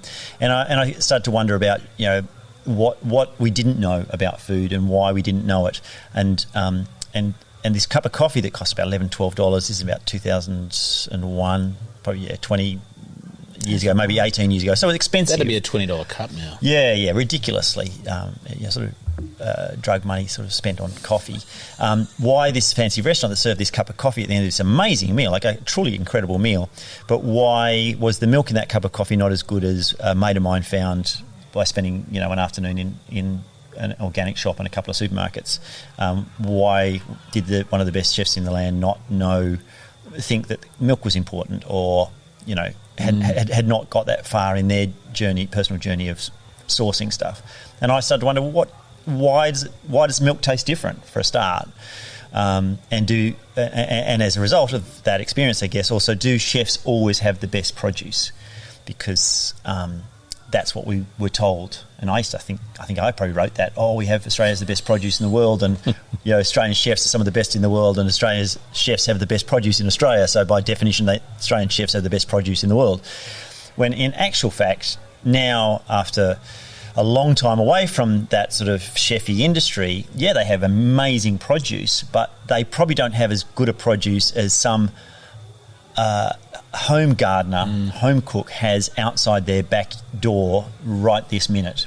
And even if the stuff outside the home gardener's back door is not quite as good, it's going to be so many days fresher even than the best chefs, because you can walk out your back door, harvest your potatoes, harvest your carrots, harvest your parsley, and 20 minutes later it's dinner on the table. And no chef anywhere can do that, what you can do as a home gardener and home cook. And I think that's my mission, has been to say, I love restaurants, I love good cooks, professional cooks. Home cooking is something completely other, and it isn't worse. In fact, it has the potential to be way, way better than anything a restaurant can serve, because of the person cooking it and their access to the soil that grows the best produce. You can nurture the soil outside your back door better than any professional grower is capable of, and the goodness in the things that you eat from your backyard are based on the goodness of your soil. And you said a fantastic little quote. I call it a quote: "Is there's the soul of the grower in that food." Whether that be a really good, more commercial grower that's doing it organically or biodynamically, and that's been supplied to restaurants, or as you say, the home grower is just outside. Yeah, those friends who are lucky enough to turn up to that homestead and get a feed. There's that soul of the grower there, isn't there? Yeah. I remember watching a documentary. It was on French artisans years ago, and there was a baker who slept in his bakery, and there was an asparagus grower, and it was a long time ago because this asparagus grower talked in francs, not even in euros. It was probably the euro, the common currency, and he was on camera. He was cutting the asparagus, and he snapped one. He goes, "Well, that's cost 4 francs. I think that's $1 for that spear of asparagus to the grower. That's how much he was selling it for." And the film crew said, "What, why?" What is it that you do different, or why, what is it about your asparagus? Do you think it's better? And he said to them, he just looked at them and said, "Well, you're here. You're." He sold to the best restaurants in France, but the reason his asparagus was so good because he was taking extra care of them. So you could grow the exact same variety of asparagus on the next farm, not put in as much effort, not get as good asparagus, and the results of the soul of the grower, as you were saying, that it's an expression I like to use. The soul of the grower is expressed. The ingredients. The taste of the ingredients it shows the soul of the grower. And then now I guess from understanding a bit more how food is grown, the soul of the grower. That comes about through they express it through their treatment of soil. So how you treat soil, affects the produce you grow, which affects the flavour of the produce you grow, which is why some things taste better than others. And that's, it's a beautiful opportunity for everybody growing food out there, whether it's in your home garden or commercially, to know that you actually are in the driver's seat. You are actually in control of making food taste better than maybe than other people, but maybe just tasting better than it did last year from your same plot of land, which is the holy grail. That as each of us grows stuff, we watch the soil improve and the flavour improve in the things that we produce, and all of those things that are in the food that we produce, of course, are only doing humanity good because they're more you produce more nutrient dense food as you do it. I think you're the only, and this is not comparing and saying anyone else who didn't say this word was naughty, but I picked up the use of the word reverence today, this afternoon, which is one of my favourite words in the English language. As a farmer, as no doubt you are now after 9-10 years. 10? I've been farming for 13. 13? Yeah. So 13 years at least, and before that, no doubt you had reverence for food, but now you have a reverence for landscape, and where you're releasing a book soon, which we'll get to. But I was really warmed by the use of that word because I think it's such appropriate's the wrong word, is an inappropriate word to use in this point, but it's such a wonderful word to be used. We don't hear farmers talking about reverence, do we? No. It's really revenue. Yeah, it is actually. It is a bit different. Yeah, maybe it was the chapel that inspired that term. I don't know. I had a sense of reverence. You were looking like a reverend for a bit. There's... but I think this idea, I think it's okay to revere things. For a long time we worshipped, the gods of harvest and the gods of soil, and then we sort of said, no, that's ridiculous. That's not important. And I guess where I'm at now with my love of the biology of soil and the life within soil is I can't see the things. I have to have blind faith essentially in the living things in soil, and that the stuff in my soil has changed, because I can test for some things, but I don't have the money to test for everything and how many different species of bacteria and archaea and fungi and nematodes. And so I have to go on faith. And so it is, it's having reverence in a different way. I don't necessarily believe in, a god of soil or a god of earth, but I might as well have, because I have blind faith in the things that exist in my soil, and I have a reverence for those things and for the entire ecosystem, the underground ecosystem that provides me and my family not only with sustenance but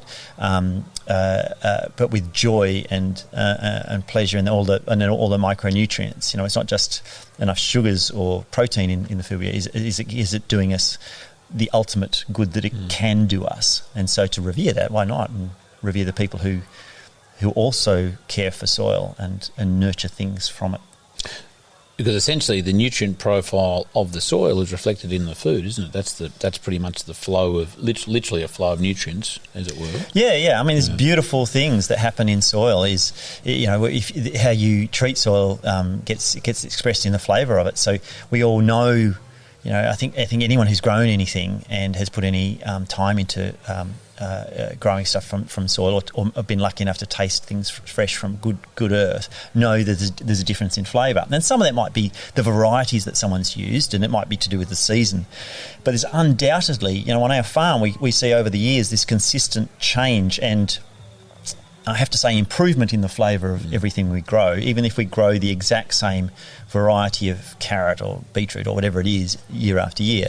And the science is a little bit slower to back this up, but there's really good evidence that how you treat soil affects flavour. And flavour is such a complicated measure, but flavour is an indicator of nutrient density. It's this beautiful thing that we that when you're tasting something in good produce, complexity and nuance and interesting interactions, that's an indicator of all these micronutrients that are essentially doing us good. So you've taken your fascination with soil to the nth degree now, haven't you? You're putting all that together into a publication. Can we talk about that? Is that a secret?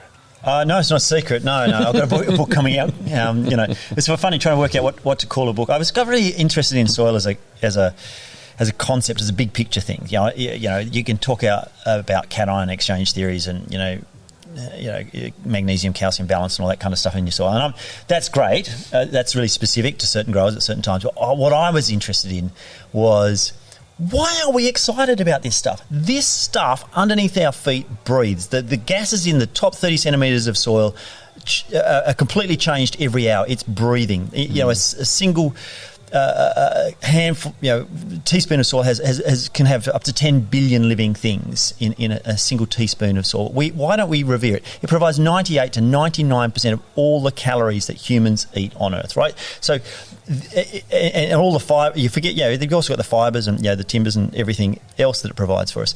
And why don't we revere it? Why don't we praise it? Why don't we celebrate it?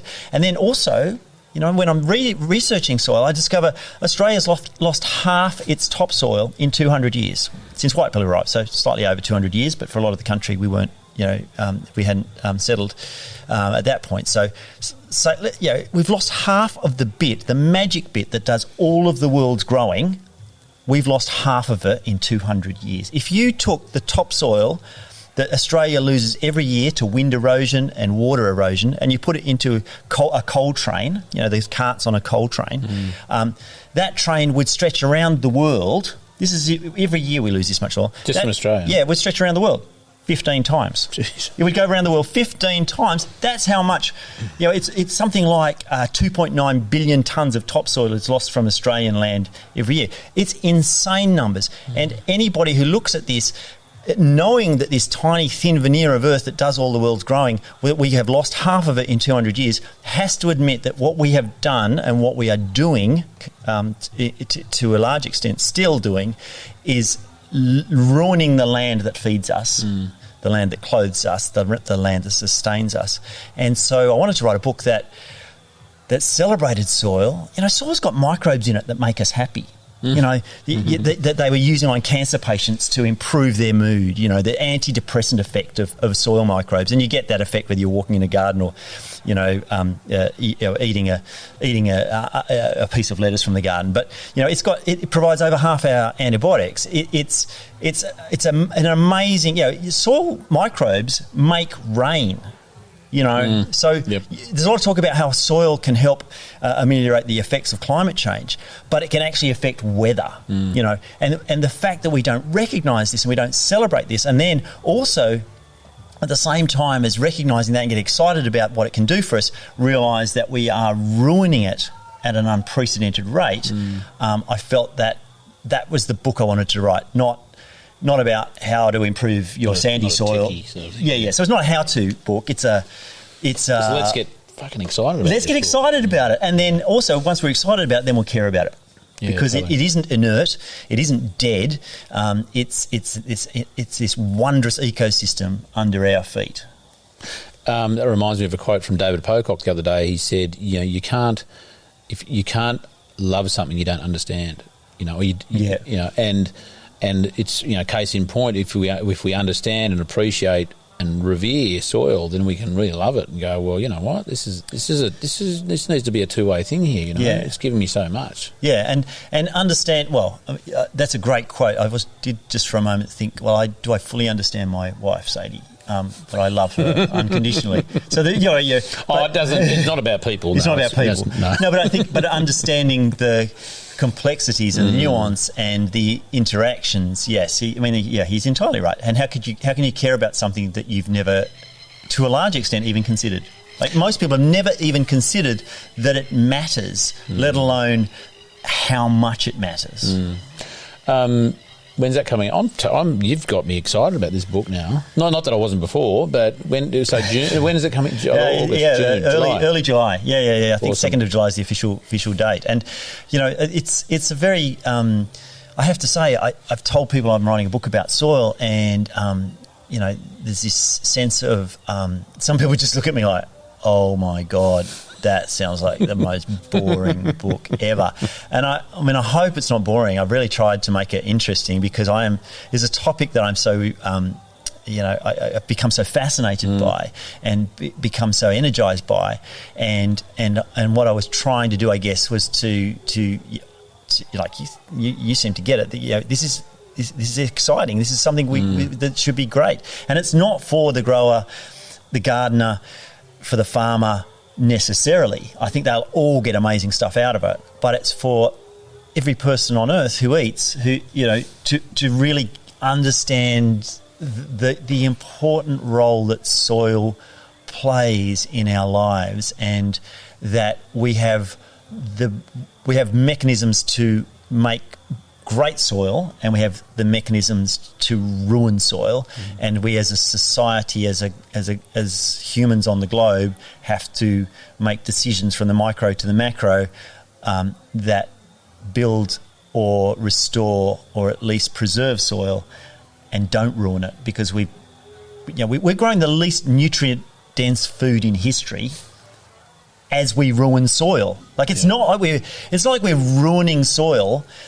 And by some estimates, we lose 9 kilograms of topsoil for every breakfast, every lunch, and every dinner that every human on Earth eats. It's crazy numbers, absolutely crazy numbers. And we're not doing that growing super nutrient dense food. There's no sort of offset for No. We're growing such we've never grown such nutrient poor food in all of human history.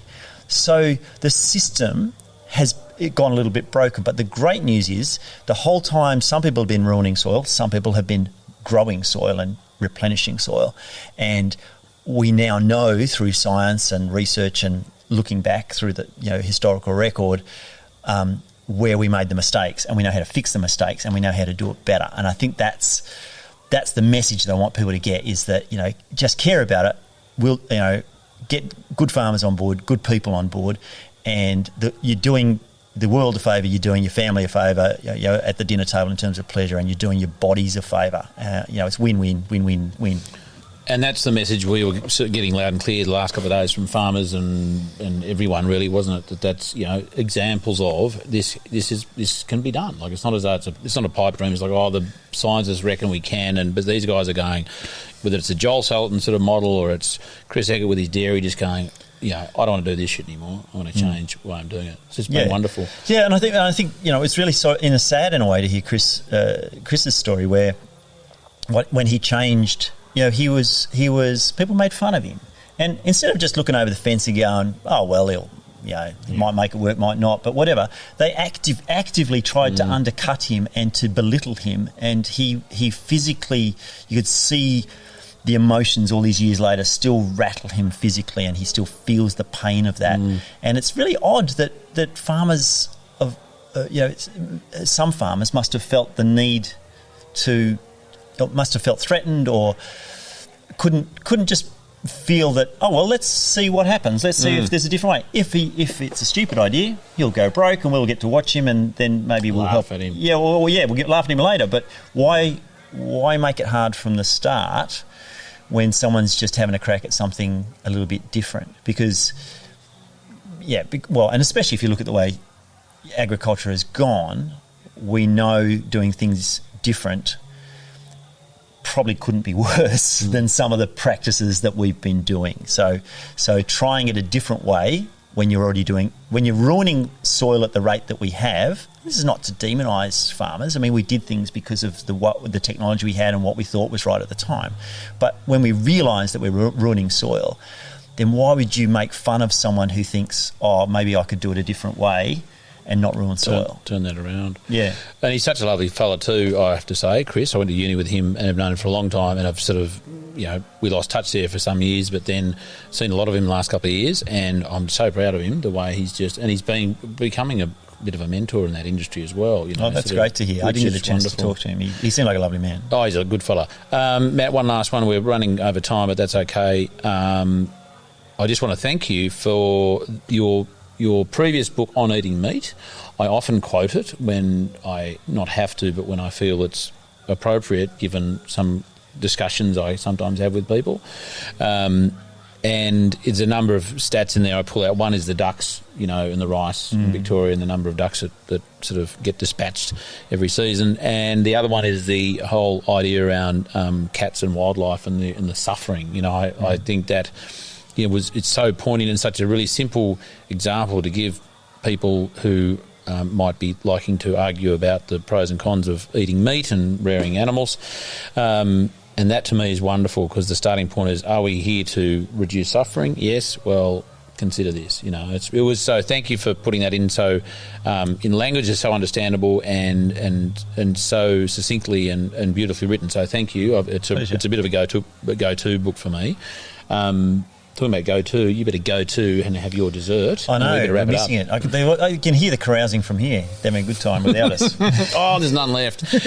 Matthew, thank you again very much, and lovely to catch up with you finally. And we met briefly a couple of years ago, but we'll catch up again down at Fat Pig Farm. I'm stinging to get down there. Yeah, come and see us. You'd love it. Shannon Kelly, welcome to your chapel. The chapel here. It's fantastic, isn't it? It's beautiful. End of day 2 at the Farm2Plate Exchange, the Regionality Farm2Plate Exchange. I must remember to drop that in the ground again. Rose has been, and the team have been very generous in giving me the opportunity to speak with you and a number of other presenters over the last couple of days, and it's been a wonderful, wonderful thing. So welcome to the chapel that we were all sitting in a few hours ago listening to Matthew Evans. The chapel of the regenerative journey, hey? That's it. This is it. It is the church of the regenerative journey. That's it. Shannon, you spoke. I have to think about it now. Today.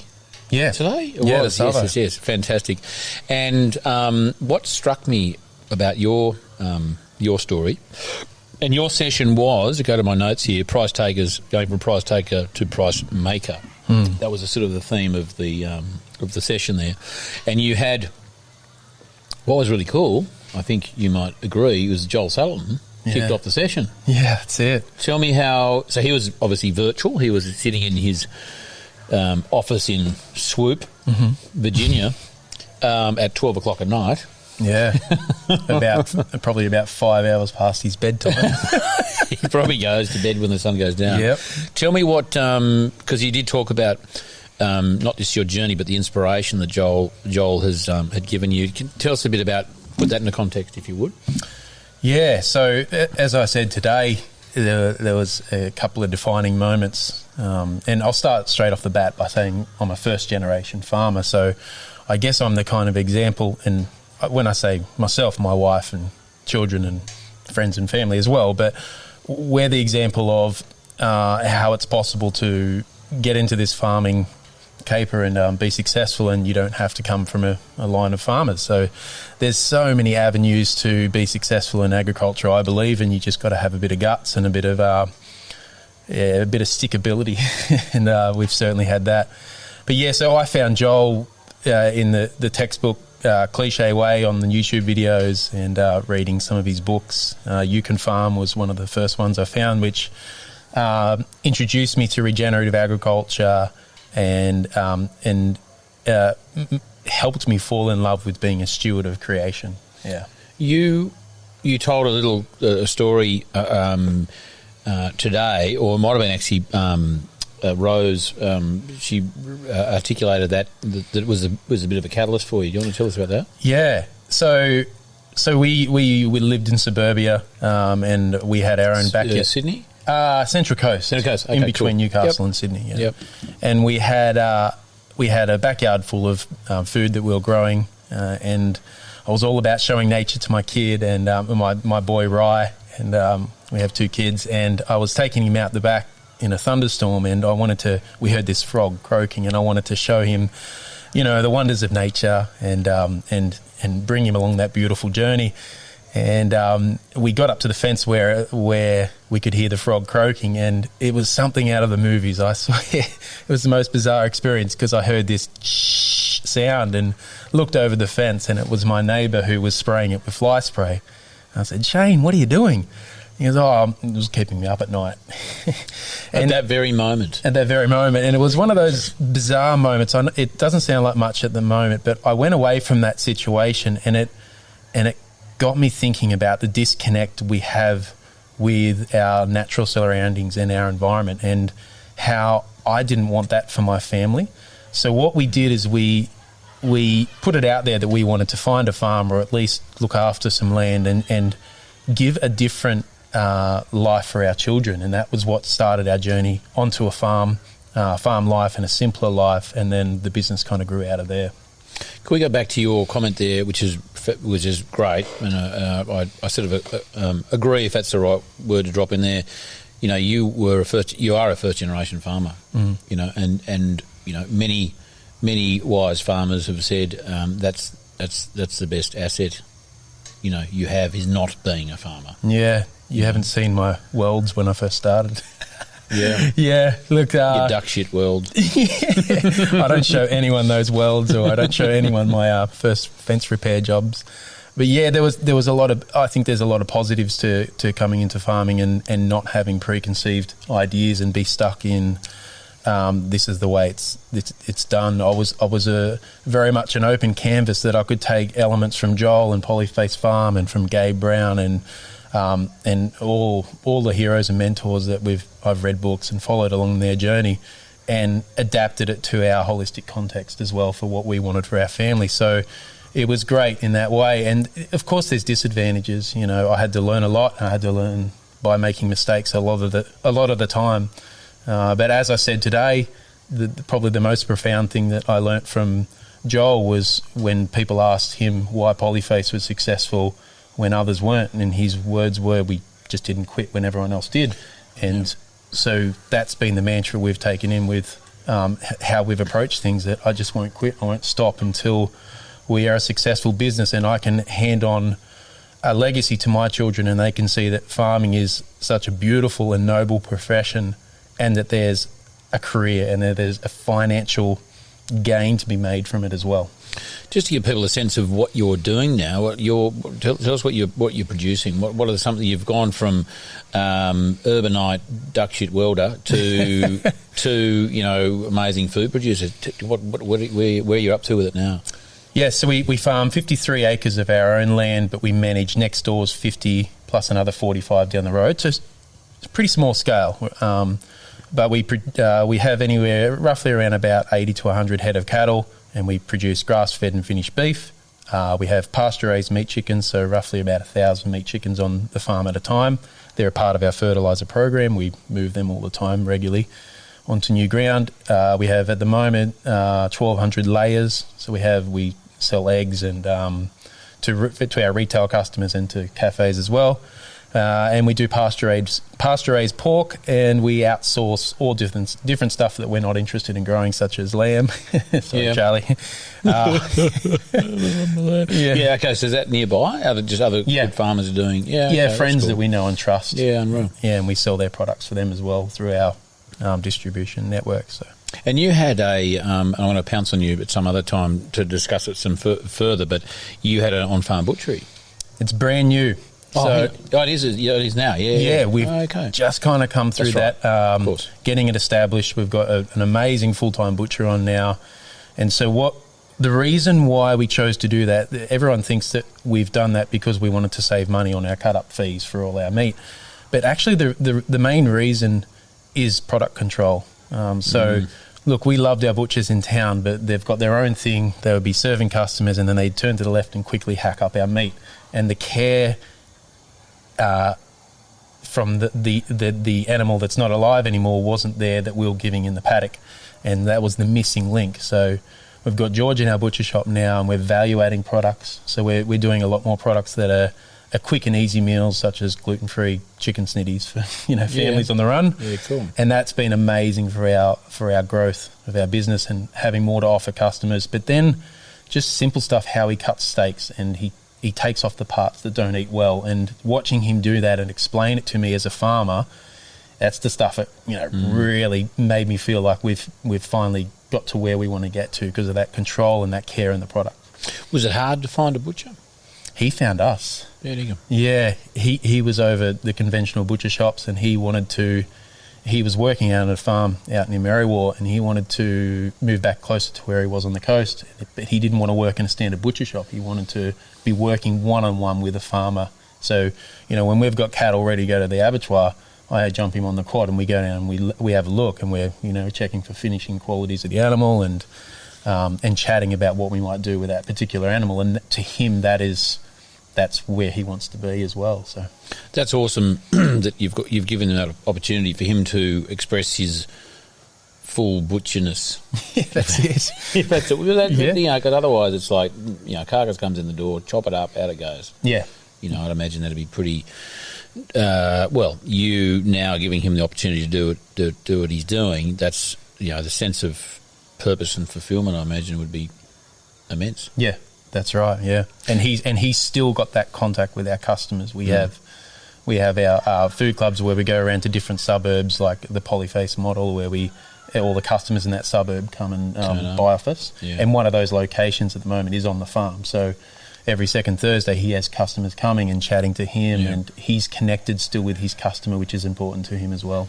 That's awesome. And we mentioned it coming down here to the chapel, but your generosity in telling everyone, what you do, even down to you're telling everyone about the text message you send out an hour before you get to the location for you. I mean, even that's just wonderful that and thank you for sharing those stories. So that's because this is the vibe, not just of the conference, but that I'm seeing, and no doubt you have too, that people are willing to share their stories and sort of help people navigate their own journeys and help them avoid making mistakes that they don't necessarily have to make because they've been made by someone else. So is that what you see? And is that sort of because you're sort of, when did your journey start? How many years ago now? We've been on the farm for 6 years, but I've been full time for coming up to 4 years now.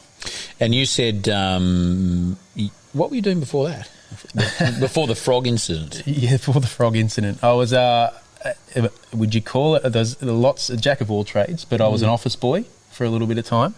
So that's to all you office wannabe farmers out there. It's possible. But I was also a musician, so I was a jazz musician. So. And you're still a jazz musician? Yeah. I retired and full time farming now, so I'm not doing. Have you seen the video of some old mate out there with his saxophone in the? Have you seen that one in the paddock? Calling the cattle? Yeah, the trombone. Yeah, the trombone was it? Yeah. That must have been like a little jazz troop just sort of stopped at the bus and said, "Hey, let's see what happens." Let's see what happens. If you haven't, I don't know what you'd Google trombone cattle something, but it's fascinating, isn't it? Yeah, Not surprising. It's beautiful and inquisitive creatures. Yeah.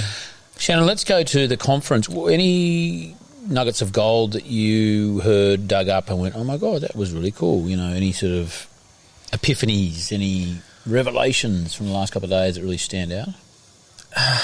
And if you want to sort of mention your favourite presenter, if there's, so I don't want to, you might be accused of favouritism, and that's fine. But if there's anyone who really stood out, then don't be shy. Chris, Oxhill Organics, he's a legend, man. He's a legend there. But the whole place was filled with legends, and everyone had their different angle and how they approached. Like I've read Call of the Reed Warbler, so obviously Charlie Massy is a big inspiration for me. So to see him in person was fantastic. But just for me personally, it was the little details that I got out of the event as well. So it's like the discussion we had. It's exactly what the word said. It was a Farm2Plate Exchange, and the exchanging of ideas. So when I went on this journey in the last 4 years, some of the trickiest part is actually just developing your third-party services and knowing where to look for the right product or the right person and building that relationship. So the 2 days that we've had, the power was in just that connection with other farmers and with other little secrets that we could share with each other. And like you said, that collaboration was the theme throughout the whole thing. It's not competition, it was collaboration. And I believe that's where we all need to be as regen farmers. We've still got a bit of time. Any other sort of nuggets of gold? Any sort of take homes that you heard and went, "I'm going to go and do that."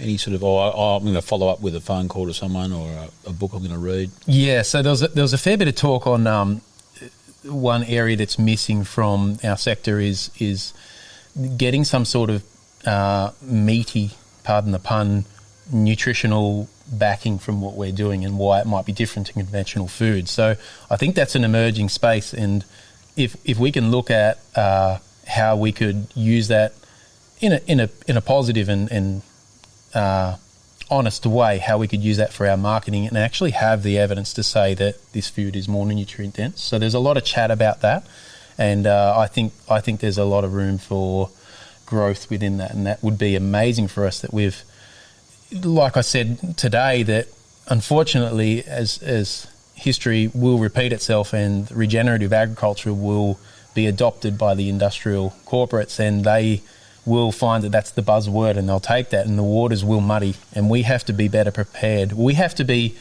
on the front foot, and we have to think a couple of steps ahead, and one of those areas I believe is around testing the quality of our food. So it's not the ultimate, as Matthew Evans was talking before about, the only testing device we need is our mouth. Oh, palate, sure. I mean, which is one thing, and I love that is such, it's a lovely subjective thing, because taste is often a reflection of nutrient density. But and that comes back to educating the customer as well. That's right, because it's not just the taste; it's also the appreciation, the whole, the story. There's taste there. It's selling the sizzle, not just the sausage. So, and there's also the more objective measurement that you were just talking about, that is for me more important than how it was produced, because you can pretty much guarantee if it's nutrient dense, it tastes fantastic. Whether it's tested and it's this much nutrients and no chemical or very little chemical residue, then clearly the practices that are being used to create that are good ones. Yes. So that's sort of like are you certified in any way? No. Just customer certified. Yeah. Certified. Joel's, certified by community. That's so right. Your reason for that? I'm not certified either, by the way. So this is not like I'm not creeping up. Not confessions. No, we are in a chapel. Yeah, that's true. Yeah, we're not certified. We've chosen not to because I believe there's something more powerful, and that's having a direct relationship with your customer. And you can have your cake and eat it too. So I think you can have both, and that's great. At the moment for us, we just want to have integrity with everything we do, from what we tell our customer to how we treat that animal. And so and we want to bring our customers along on that journey. So, the transparency has been developed over the years by telling our story and bringing customers out to our farm to see what we do as well. So I guess that's our certification. I'm not against it. And there's some great stuff happening with land to market is a very exciting concept that's gaining some traction. Let's see what happens down the track. But for the moment, it's a one-on-one relationship, a genuine relationship with my customer. And on the hard days when you had a rough day farming, to go and see your customers in Selton, that's what kicks me up a gear. So I love that, and our customers love knowing their farmer as well.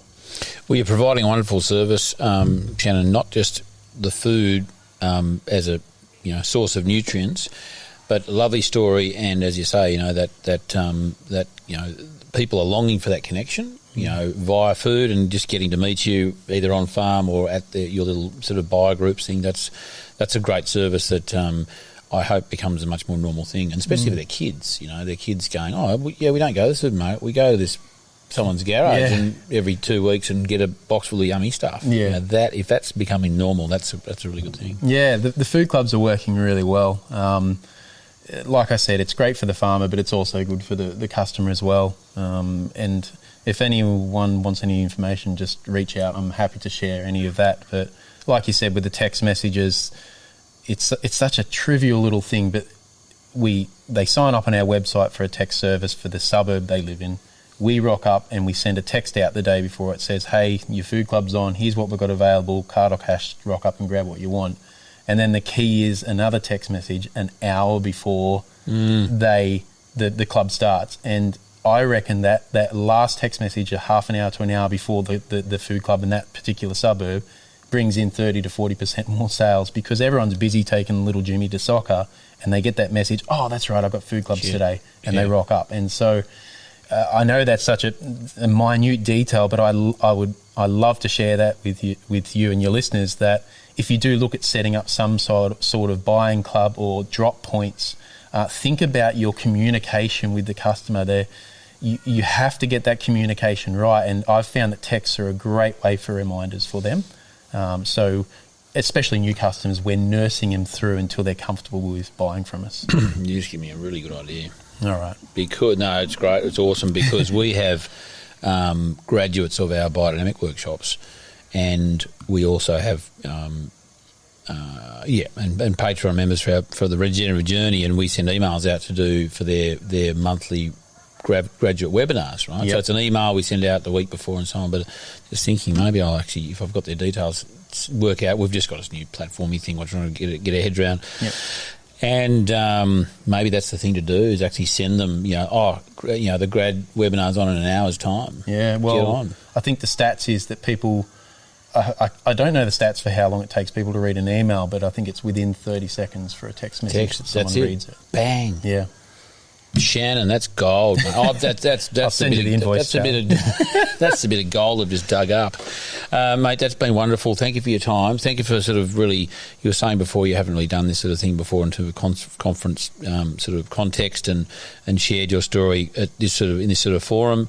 I think you need to do more of that. If the opportunity arises, don't fight the urge to do it, because it was a really compelling story, and the more we can share these stories and your story, then that's wonderful, because it's and there's a theme that this conference and elsewhere is, you and others are sharing. You are demonstrating it can be done. It's not like some scientists are saying, we should do this, or the theory of it, and yes, there's plenty of books about it, but just you've been up there and you shared that, and it's like, okay, that's it can be done. It can be done, yep. Even by an office boy. And even an office boy can do that. You know it. Yep. Mate, thanks for being so generous with your time. And thanks for having me on, Charlie. You're an inspiration, and you're a good man, and you're doing great things. Well, thank you. Feelings mutual, and I look forward to heaing this on the airwaves, in a week or two. I'll be probably doing deliveries to Sydney or something and listening to myself. That's going to be weird. Might be the first time. Right, Shannon. Thanks, mate. That was awesome. Charlie. Wonderful chats there with some amazing people, and just a beautiful way to wrap up the 2 days of the Farm2Plate Exchange there at Beaudesert. Well done, Rose Wright, and your amazing team. It was just the atmosphere, the very collegiate and sharing and generous nature of everyone who presented and all the attendees. I trust we can do this all again. Next week is Darren Doherty, a fellow I have known for a little while now. I've been following him, and he is, as Joel Salatin says, and I don't doubt him for a minute, the world's best hydrologist, and I think he's probably fair enough to say that is indeed correct. We talked about all sorts of cool stuff. His life, growing up down there in Victoria, his escapades all over the place. And I tell you what, talk about a bloke who's jammed a lot in his life. The creation of agrarians, the way he brings together holistic management, permaculture and keyline, all sorts of really interesting synergistic regenerative practices into a number of different packages and training.